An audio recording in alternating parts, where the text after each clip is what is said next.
संपन्न कराना है तो इसमें ब्राह्मण की परीक्षा ना करे, पर पितृ कार्य में तो प्रयत्न पूर्वक ब्राह्मण की परीक्षा करे। पितृ कार्य में ब्राह्मण की परीक्षा जरूर करे। श्राद्ध में पितरों की तृप्ति ब्राह्मणों के द्वारा ही होती है। ऋषियों, हिंदू भाइयों ध्यान से सुनना। इसलिए श्राद्ध के अवसर पर ब्राह्मणों को निमंत्रण करना आवश्यक है। जो बिना ब्राह्मण के श्राद्ध करता है उसके घर पितर भोजन नहीं करते तथा श्राप देकर लौट जाते हैं। पद्म पुराण कहता है श्राप देकर लौट जाते हैं। ब्राह्मणहीन श्राद्ध करने से मनुष्य महापापी होता है, महापापी होता है। यदि श्राद्ध भोजन करने वाले 1000 ब्राह्मणों के सम्मुख, ध्यान से सुनना हिंदू भाई,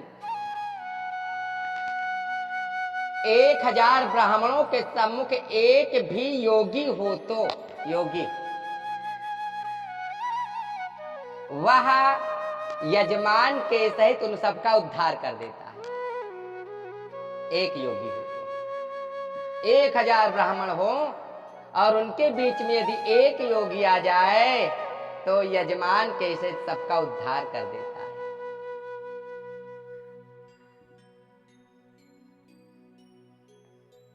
सहस्त्रम हे सहस्राणाम मन्रिचाम यत्र भुंजते एकता एकस्तान मंत्र विप्रीतः सर्वान् नरहति धर्मतः।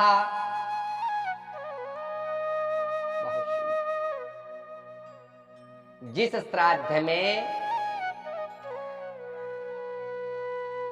10 लाख बिना पढ़े हुए ब्राह्मण भोजन करते हैं, 10 लाख बिना पढ़े हुए ब्राह्मण भोजन करते हैं, वहां यदि वेदों का ज्ञाता एक ही ब्राह्मण भोजन करके संतुष्ट हो जाए तो उन 10 लाख ब्राह्मणों के बराबर फल दे देता है।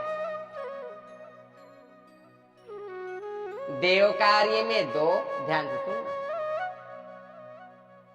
द्वौ दैवे पितृ कार्ये त्रिनैके काम भयत्र वा भोजयेत् सो समृद्धोपि न प्रसप्जोत विस्तरे।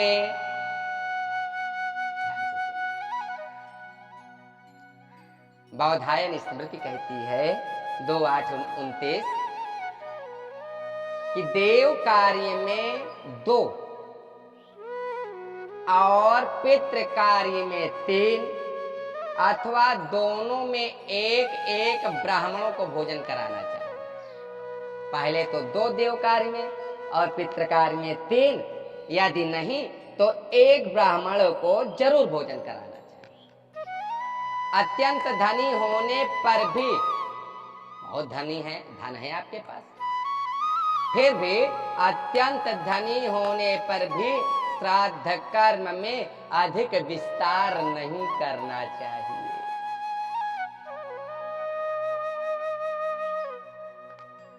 मातामहं मातुलं च स्वस्त्रेयं स्वसुरं गुरुम्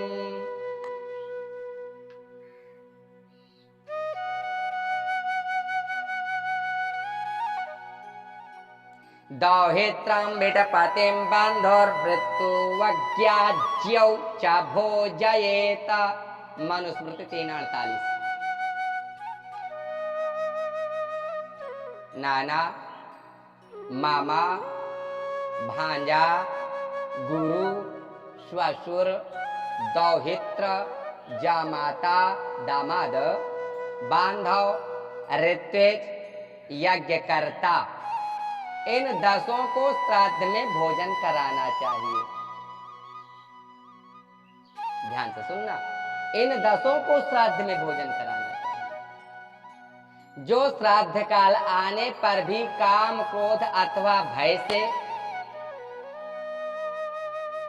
5 कोस के भीतर रहने वाले दामाद भांजे तथा बहन को नहीं बुलाता और सदा दूसरों को ही भोजन कराता है, उसके श्राद्ध में पितर और देवता अन्न ग्रहण नहीं करते हैं। अपना भांजा तथा भाई बंधु यदि मूर्ख भी हो तो श्राद्ध में उनका त्याग नहीं करना चाहिए। ऋषियों, नहीं करना चाहिए। श्राद्ध काल में आए हुए अतिथि का अवश्य सत्कार करें। उस समय अतिथि का सत्कार न करने से वह श्राद्ध कर्म के संपूर्ण फल को नष्ट कर देता है, संपूर्ण फल को नष्ट कर देता है। जिसके श्राद्ध में, ध्यान से सुनना हिंदू भाइयों, जिसके श्राद्ध के भोजन में मित्रों की प्रधानता होती है, रहती है, सब कुछ मित्र मित्र, उस श्राद्ध व हविष्य से पितर व देवता तृप्त नहीं होते हैं। यस्य मित्र प्रधानानि श्राद्धानि च हरवेशिष्य न प्रीणन्ते पित्रेण देवान् स्वर्गं च न स गच्छति। यस्य श्राद्धे कुरुते संगतानि न देवयानेन पथा स याति।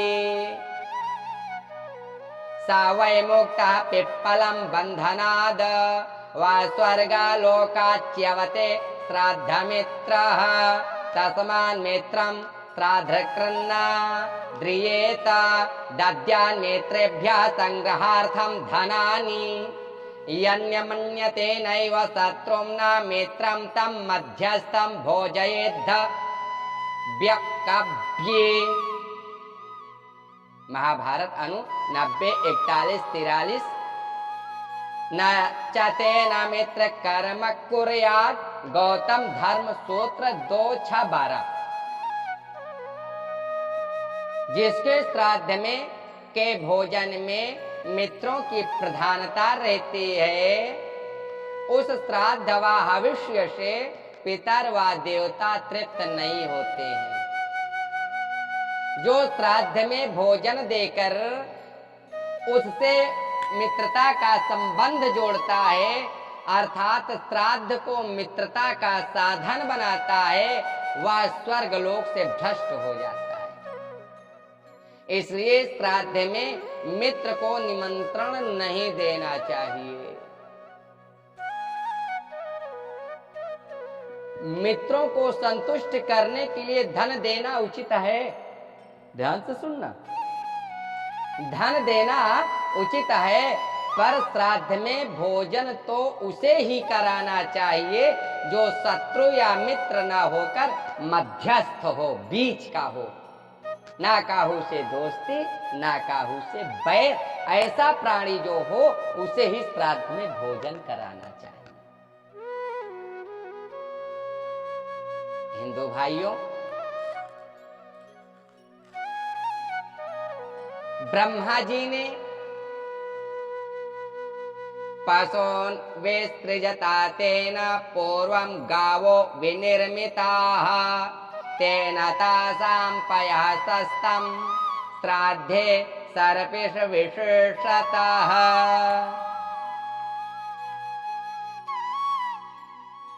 स्कंद पुराण नागर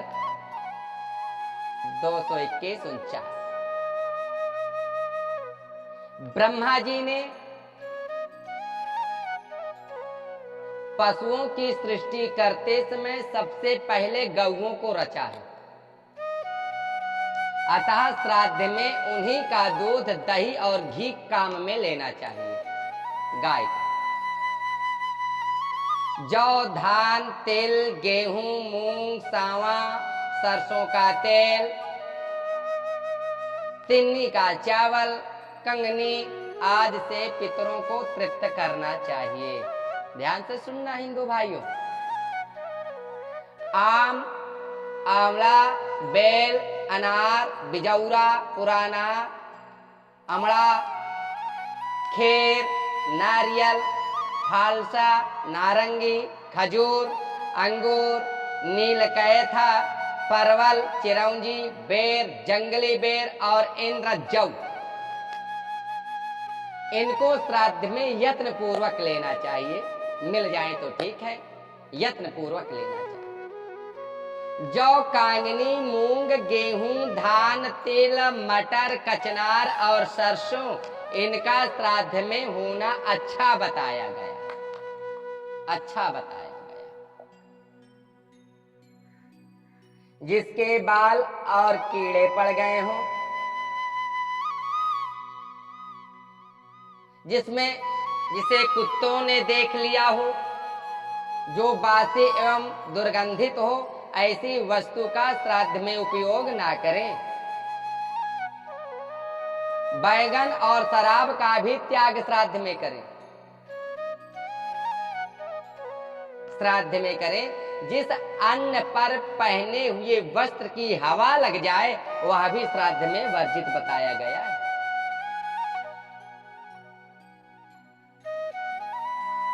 श्राद्धकर्ता और श्राद्ध भोक्ता, करने वाला और पाने वाला, भोक्ता, दोनों को श्राद्ध में भोजन करने के बाद पुनः भोजन करना, मार्ग गमन, सवारी पर चढ़ना, परिश्रम का काम करना, मैथुन, स्वाध्याय, कलह और दिन में शयन, इन सब का उस दिन परित्याग कर देना चाहिए।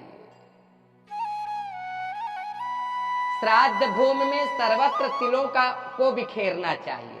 तिल को, तिलों के द्वारा असुरों से आक्रांत भूमि शुद्ध हो जाती है, तिल छोड़ने से शुद्ध हो जाती है। जो श्राद्ध तिलों से रहित होता है अथवा जो क्रोध पूर्वक किया जाता है, उसके हविष्य को राक्षस व पिशाच लुप्त कर देते हैं,